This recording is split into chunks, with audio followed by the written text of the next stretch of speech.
비트코인이 열심히 힘을 내주고 있는 가운데 인사를 드려보고 있는 크립토 마토입니다. 오늘 기분이 좋을 법한 사람들의 마음을 설레게 할 수 있는 업데이트들이 준비가 되어 있는데요. 그 전에 앞서가지고 미국 증시 상황 보도록 하겠습니다. 한때 일제히 상승하다가 지금은 약간 혼조세가 보이는 듯한 기미가 보여지고 있고요. 비트코인 같은 경우는 43,000달러대를 뚫었었습니다. 그러나 지금 약간 밀리면서 42,940달러 선에서 거래가 진행이 되고 있는 상황. 이더리움 같은 경우도 2,300달러 선까지 올랐었다가 지금은 2,297달러. 그리고 솔라나 같은 경우 또 쏘면서 100달러를 뚫었었다가 지금은 99달러 선에서 거래가 진행이 되고 있죠. 전체적으로 힘을 한번 내보려고 기지개를 켜고 있는 암호화폐 시장. 여기에 좀 더 힘을 붙돋아 줄 수 있는 그런 정보들 나왔는데요. 첫 번째와 두 번째 소식은 전부 다 코인데스크로부터 나온 것입니다. 공식적인 소식은 아직 아니라고 하는데요. 일단 첫 번째로 홍콩에서 드디어 현물 ETF 신청서가 작성이 됐다라고 합니다. 하비스트 글로벌이 홍콩 증권선물거래위원회에 비트코인 현물 ETF를 신청했다라고 코인데스크 측에서 소식통을 통해서 밝혔는데요. 안타깝게도 코인데스크가 하비스트 글로벌과 홍콩 증권거래위원회에 해당 소식이 사실이냐 물어봤지만은 양측에서 둘 다 일단 대답은 하지 않았었다라고 합니다. 자, 그런데 아니땐 굴뚝의 연기가 나겠느냐? 홍콩 증권 선물거래위원회 같은 경우는 현물 비트코인 ETF를 신청 접수할 준비가 되었다라고 이야기를 한 바가 있으며 하비스트 글로벌 외에 스마트 파이낸셜 홀딩스 같은 경우도 올해 1분기에 신청 및 거래까지 진행할 수 있으면 좋겠다라고 밝힌 바가 있습니다. 비트코인 현물 ETF 신청 및 거래가 가능할 수 있으면 좋겠다라고 이야기를 했었기 때문에 조만간에 좋은 소식, 첫 번째로 공식적으로 신청이 접수됐다는 소식과 승인 소식까지 나올 수 있기를 바라봅니다. 자, 그리고 홍콩보다 더 빠르게 현물 ETF가 또 출시가 될 수 있는 곳이 있다라고 하는데요. 바로 호주라고 합니다. 마찬가지로 출처는 코인데스크인데요. 호주 브리즈번 소재 로펌인 클라이드 앤코 변호사가 이야기하기를 자, 호주 증권거래소가 조만간에 현물 ETF 상장을 승인할 수가 있겠다. 비트코인 현물 ETF 출시 승인 속도는 호주가 확실히 홍콩과 싱가포르보다 앞서고 있다. 지난 2023년도 7월 이미 신청이 된 현물 ETF, 비트코인 현물 ETF인 모노크롬의 ETF가 가장 먼저 승인될 것이다 라고 이야기를 했습니다. 자, 물론 아직까지는 희망회로에 불과한 소식일 수도 있겠습니다.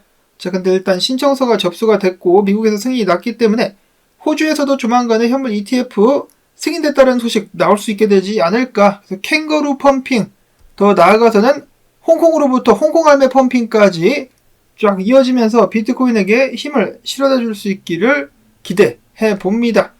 자, 그리고 한편 그레이스케일 같은 경우 파는 매도 물량이 점점 줄어들고 있다는 소식 나왔었죠. 일단 오늘도 매도가 되고 있긴 한데요. 8,668개가 또 코인베이스로 입금이 되기도 했었다라고 하는데 오늘 같은 경우는 다르다. 자, 일단 장이 개장된 1시간 만에 블랙락이 GBTC 거래량을 앞섰다라고 합니다. 블랙락의 ETF가 그레이스케일을 잡고 있다. 그래서 오늘 최초로 그레이스케일보다 더 많은 거래량을 블랙락 ETF가 거래할 수 있지 않겠느냐라는 기대감 나오고 있다라고 하고요. 블랙락 같은 경우는 벌써 20억 달러가 넘는 물량 비트코인 52,000개를 보유하고 있다라고 합니다. 정확히는 그만큼 지금 매수가 됐다라는 소리인데요. 앞으로의 더욱더 추가적인 매수가 기대가 되는 상황 속에서 유명 분석가들, 비잔틴 제너럴 분석가 같은 경우는 자, 이거 봐라, 많은 사람들이 뉴스에 팔아라 이벤트라고 이야기를 하지만은 이번 현물 ETF 출시 같은 경우는 굉장히 성공적인 것 같다. GBTC 물량과 FTX 물량 전부 다 소화가 되고 나면은 굉장히 좋은 모습 기대를 해볼 수 있을 것이다라고 이야기를 했었고, 꽥꽥 오리 선생 같은 경우는 이렇게 이야기를 합니다. 오잉? 이 비트코인 매도 압력을, 매도 물량을 시장이 전부 다 받아먹고 있잖아. 야, 이건 내가 제일 좋아하는 강세 신호 중에 하나다라고 이야기를 했습니다. 그래서 시장이 지금 굉장히 건강하다, 강세가 이어지고 있다라고 평가를 한 것입니다. 그러자 몇몇 사람들이 물어보기를 언제쯤 다시 매수할 생각이냐? 일단 가족들과 휴가를 보내고 있기 때문에 휴가가 끝나는 1분기 후이거나 혹시라도 비트코인 가격이 크게 떨어지면 바로 매수를 들어가겠다라고 답변을 하기도 했었습니다. 지금 비트코인 순항을 하고 있다.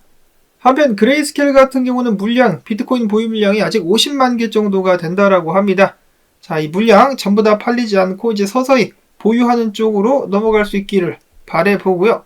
다음으로는 저번 주부터 계속해서 기관들이 비트코인을 매집하고 있다, 기관 따라가라라고 충고를 했었던 크립토코언트의 쭈기영 대표, 고래들의 움직임, 특히 코인베이스에서 활동하는 고래들의 움직임을 시각화한 차트를 보여주면서 기관 활동이 활발하다. 특히 코인베이스 기관들, 코인베이스에서 활동하는 고래들 같은 경우는 매일같이 활발하게 움직이고 있다라고 밝혔습니다. 여기서 활발하게 움직인다라는 것, 그가 최근에 남긴 트윗을 기반으로 봤을 때 활발하게 매수를 진행하고 있다는 것으로 볼 수가 있겠는데요. 암호화폐 분석업체인 인투더블록 같은 경우도 여기에 한마디를 보태면서 비트코인 1000개 이상을 보유한 고래 주주들이 지난 1월, 아직 1월인데 1월 동안에 비트코인 조정이 나오는 동안 무려 30억 달러 상당의 비트코인을 매집했다. 개수로 치자면 7만 6천 개를 매집을 했다라고 밝히기도 했었습니다. 그래서 개미들을 탈탈 터는 사이에 고래가 꿀꺽꿀꺽 물량을 받아 먹었다 라고 이야기를 하고 있는 인투더블록. 그와 동시에 비트코인 새로운 주소도 급등을 했다라고 하는데요. 예를 들어서 지난 1월 25일 새로운 비트코인 주소는 37만 330개였었는데 3일 만에 54만 9,843개로 48% 급증을 했다. 많은 투자자들이 최근 비트코인 조정을 매수 기회로 삼고 있는 것으로 보이며 줍줍을 하고 있는데, 이는 전체 시장에 대한 새로운 신뢰를 반영한다라고 알리 마르티네즈 분석가는 밝히기도 했었습니다. 여기에 추가적으로다가 테더의 공급량이 급증하기도 했었다라고 하는데요. 이 테더의 공급량 급증과 비트코인 가격을 크립토코언트의 분석가 시모나 AP가 분석을 해봤는데, 이야기하기를 테더 공급량의 증가는 비트코인 가격 상승에 영향을 끼칠 수가 있다. 예를 들어서 2022년도를 한번 보자. 그때 이후로 테더의 공급량은 300억 개가 증가를 해버렸다. 또한 공급량이 증가할 때마다 비트코인 가격 상승이 뒤따랐었다라고 이야기를 했는데요. 보시면은 파란 선이 테더 공급량, 주황색이 비트코인 가격이라고 볼 수가 있겠는데, 공급량이 늘 때마다 비트코인이 펌핑을 한 번씩 줬었다라고 이야기를 하고 있습니다. 이를 근거로 최근에 테더 공급량이 늘었기 때문에 비트코인 다시 한 방 더 펌핑을 줄 수 있지 않겠느냐. 그리고 비트코인 같은 경우 작년부터 움직임이 2016년도 때와 비슷하다라는 평가를 계속해서 받았었는데요.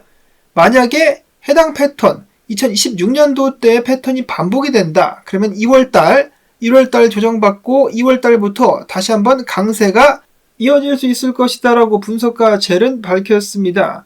2016년도를 기준으로 봤을 때 9월부터 12월까지 4개월 연속 상승하고 1월달에는 조정을 받았었는데 그 후 2월달에 대폭으로 상승을 했었다.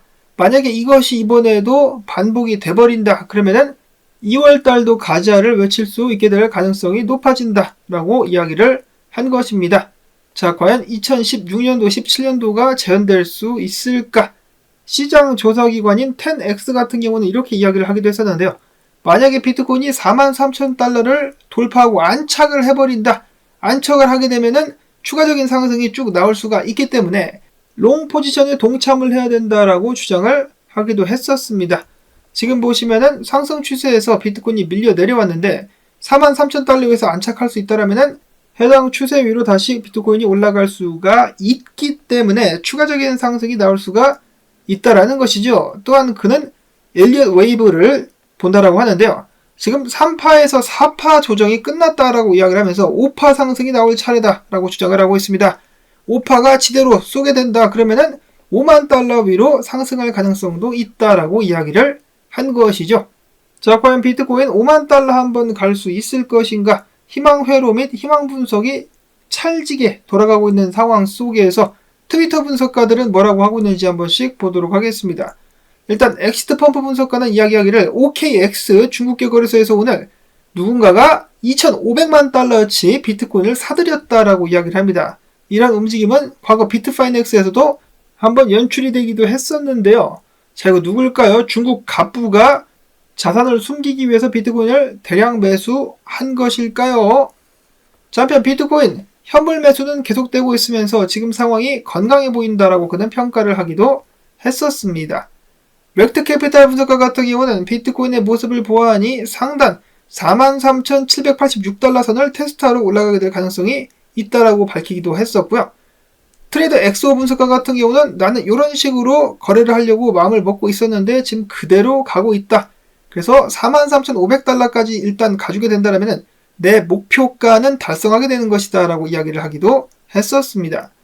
반면에 로만 분석가 같은 경우는 여전히 44,000달러 구간까지 비트코인이 상승한 다음에 더욱더 큰 폭으로 비트코인이 하락하게 되면서 32,000달러 선까지 하락하게 될 것이다 라고 예측을 하고 있었습니다. 지금 다시 분위기가 살아나고 있는 비트코인인데 44,000달러를 뚫고 올라갈 가능성은 꽤 될 수도 있지 않을까라는 생각을 해보는데요. 무로 분석가 같은 경우는 44,555달러에서 비트코인이 어떻게 하는지 봐야 된다. 무조건 하락할 것이다 라고 해당 정에 맞고 하락할 것이다 라고 보는 것이 아니라 상승해가지고 뚫고 지지 확인한 다음에 추가적인 상승을 이어갈 수 있을 가능성도 있기 때문에 단정 짓지 말고 봐야 된다라고 이야기를 했습니다. 자, 암호화폐 시장에 절대적인 것이라는 것은 없죠. 그렇기 때문에 비트코인 움직임 보시면서 대응을 하시면 되겠습니다. 자, 그 다음에 이더리움 같은 경우 유명 분석가 군바 같은 경우 이런 식으로다가 구간별로 나눠가지고 상승 및 반등이 나올 수 있다라고 이야기를 했는데 다음 목표가는 0.618 황금 비율짜리 반등자리인 23,056달러가 될 수 있지 않을까라고 예측을 했었으며 엘리지 분석가 같은 경우는 이더리움이 해당 지지 구간을 내주지만 않는다라면 2,400달러까지 넘볼 수 있을 것으로 예측을 하기도 했었습니다. 네브라스칸 군어 분석가 같은 경우 솔라나 저항선이 100달러 정도가 되는데 해당 자리를 뚫을 수 있다면 110달러 이상까지 상승할 수도 있을 것이다라는 분석을 내놨는데 아직까지 100달러 위에서 안착하지는 못하고 있습니다. 자, 근데 비트코인 분위기가 괜찮으면 솔라나도 계속해서 쏠 수가 있겠죠. 자, 그 다음에 오랜만에 듣는 그 이름 GRT 더 그래프 같은 경우도 하락 추세가 일단 꺾였다. 그리고 축적이 이어져 가고 있는 모습들이 보여지고 있는데 긍정적으로 보인다라고 크립토 랜드 분석가가 평가를 하기도 했었습니다. 다음으로 비체인 관련된 소식도 있었는데요. 비체인 이야기하기를 월마트 관련 트랜잭션이 2억 건을 돌파했다. 월마트, 근데 미국 월마트가 아니라 중국 월마트입니다. 중국 월마트에서 한따까리 하고 있다라고 소식을 전해온 비체인. 이어서 미국에서 재미난 사기 사건이 발생을 했었다라고 하는데요. 미국의 목사라는 사람이 하나님의 계시를 받았다라며 가짜 코인을 만들어가지고 신도들에게 팔아먹어가지고 소송이 제기가 된 상황입니다. 아직 유죄 판결을 받거나 체포되는 것은 아니지만은 가짜 코인과 가짜 거래소까지 만든 것으로 봐가지고 치밀하게 사기를 치려고 계획을 하는 것이 아닌가. 자, 근데 재미나게 이런 걸 믿는 사람들이 있다라는 거, 세상은 정말 여러가지 종류의 사람들이 있다라는 것을 알 수가 있겠는데요. 근데 사기에 대해서 이야기를 하는 과정 속에서 한국을 또 빼놓을 수가 없습니다.